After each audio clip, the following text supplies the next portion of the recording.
The Monterey County SWAT team practicing the tactical skills using the tools they would use in a real-life standoff. 2 cars burned down to their frames, a third on fire along with a tractor, and the flames quickly spreading. This the scene when firefighters first arrived. Making matters worse, howling winds pushed the blaze across the gully toward a nearby greenhouse. Side by side with firefighters, employees of both the greenhouse and a neighboring packing company use whatever they can to counter the spreading fire. It started in the middle of this grassy field and spread to trees and nearby brush. Giving their all to tame the flames devouring this dry, nearly 125-year-old building and the even older antiques inside. Nearby store owners desperately evacuate. Chaos. I don't know. We don't know what to do, if we should even bother taking things out. Even if it doesn't burn down my clothing with the smoke, it'll ruin everything. Neighboring the other side is Araceli Cabala, cooking in her kitchen when she heard a bang. I was here like boom. So I opened like that and I was see the flames came there. In the little store, there was a lot of flames. This isn't how PG&E typically goes about making repairs, but it's the best way to access this rural area after the Pfeiffer fire wiped out not only homes, but also the company's infrastructure. Carrying cable, the helicopters meeting up with crews on top of Pfeiffer Ridge, restringing power lines. Well, the firefighters didn't come with a lot of water. Fortunately, there was all this sanitizer fluid already here on scene. And while normally it's used to scrub down machines, you can see that here it's being used to fight the fire. In addition to that, on the west end, it's these caves where you need a light to get through. That's the big attraction. And in winter time, when it's so cold, ice in here is a big concern for people trying to get in and out. To give you an idea of the different board sizes, this is what the most experienced surfer rides, about 5'6". This is what a beginner takes out into the water. And then there's the stand-up paddleboard around 11, 12 feet tall, and it also comes with a paddle. Is live tonight in Gonzales with more for us. Margot? Well, Brittany, wine producers here in the Salinas Valley and all across the Central Coast are trying to stay optimistic. But some we spoke to today tell us that they are seeing some small effect from this unseasonable warm weather and this lack of rain. We normally don't water till June.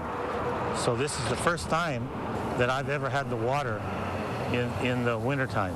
Usually at this time of year, grape plants don't need much water, but with current drought conditions, that has changed for some vineyards here on the Central Coast. We do have a lot of concern with it.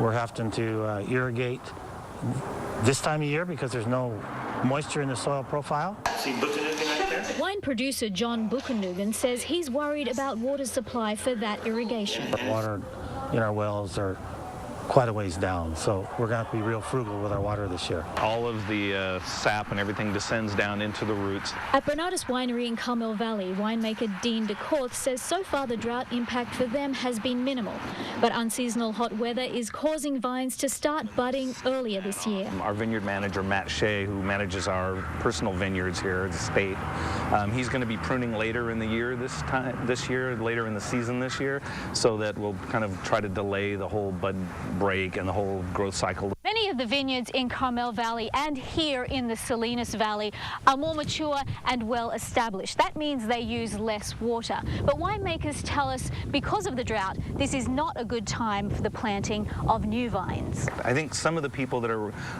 reluctant to plant, that makes more sense because they have to water a lot more to get the roots to establish and start growing.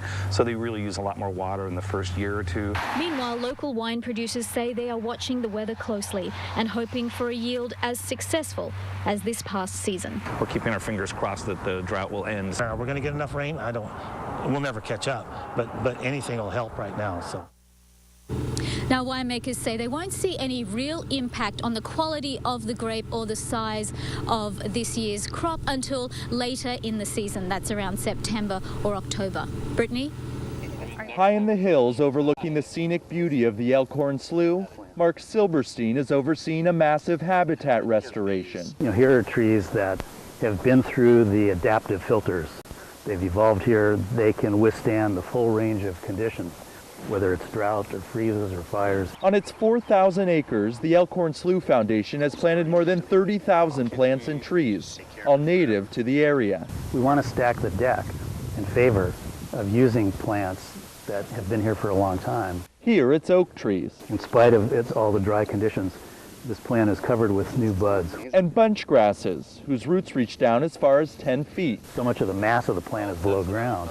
It can store nutrients and water, so it will remain green long after the annual grasses have died out. Just down the road, these are plants that have come from a different part of the world, Pittosporum. Instead of bright and green, they're dead and brown. They haven't evolved to deal with this full range of conditions. Silverstein says if you want to avoid this happening to your plants, consider landscaping with natives. This property is on its way to becoming an oak woodland again. So we're in some ways resetting the clock here.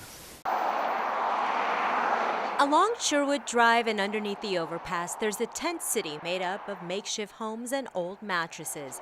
Dozens call this area home and live in shelters made up of old cardboard, discarded plywood, and blue tarp. It's supposed to be the bedroom, but I'm going to make it a little bit bigger. Margarita Rosas has lived in this encampment since last summer. It's been hard for me be living out here for 6 months, you know, and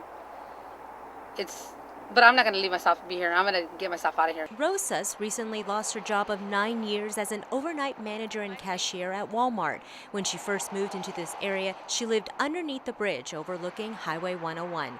For safety reasons, however, she moved to a more exposed area along Sherwood Drive. Now she builds dwellings for others and makes sure everyone does their part to keep the encampment clean. I'm extending this area out, as you can see. It's pallets and just like bars that I found to make it livable, which is not going to pass, of course, inspection. But as homeless people, at least we try to accommodate myself and live like this.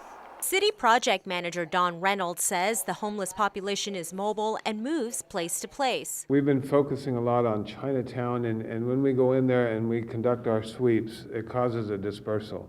So over the last 5 years that I've been involved, I've seen that dispersal spread to the PG&E property and then up Sherwood Drive towards the bridge. The area is a mix of private property and public land. Occasionally they encroach onto the property there, and the property owner has gone through and cleaning the ditch and other things and caused the camps to move. For Rosas and others, they know their time here is temporary. And I'm not going to allow myself to be like this. I'm going at 55, going 60? No.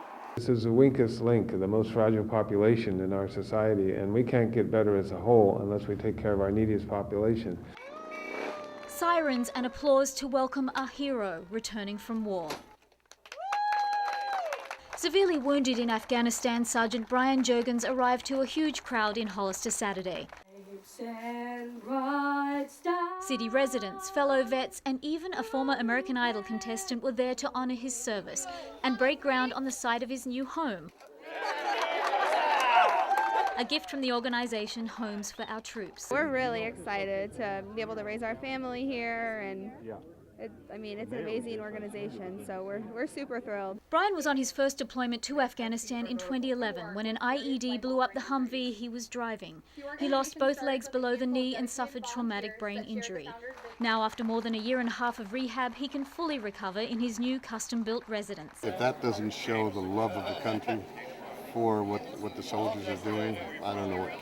The new home will be built here on this lot. It will be specially adapted and modified to help with Brian's new physical challenges. The home is designed to be all one level, has roll-under cooktops, huge roll-in shower in the bathroom, so he can actually have his freedom and independence back in his home. Homes for Our Troops has built 129 similar homes across the country so far, but they say with more than 1,500 vets severely wounded right now, there's still plenty to be done. They're still fighting in Afghanistan. They're coming home every day injured, so this is something that we want to continue on as long as there's a need. For Brian and his wife Jennifer, this generous gift is the beginning of a new civilian life, and in some ways, a new mission for them both. Hopefully people will, pay it forward, and I know we will. So just want to make sure everybody knows there's other injured veterans out there that need help. Just thank you, everybody put me home. It's nice, Reporting in Hollister, Margot Dunphy, NBC News.